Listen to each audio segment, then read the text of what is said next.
శారీకి ఇలా చిన్న హోల్ పడింది. శారీ ఫాల్ కొట్టమని ఇచ్చారండి. తీరా చేస్తే అది కట్ చెంగులో కొంచెం చిన్న పిగులు అనేది ఉంది. దీన్ని రఫ్ తీయటం చూపిస్తాను.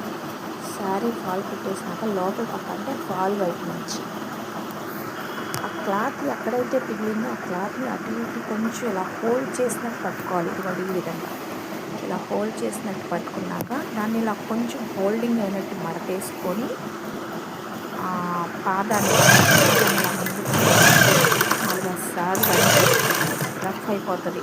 అప్పుడు అక్కడ పిగిలిన క్లాత్ అనేది అటాచ్ అయిపోతుంది. చూడండి ఈ విధంగా ఇది ఫ్రంట్ సైడ్.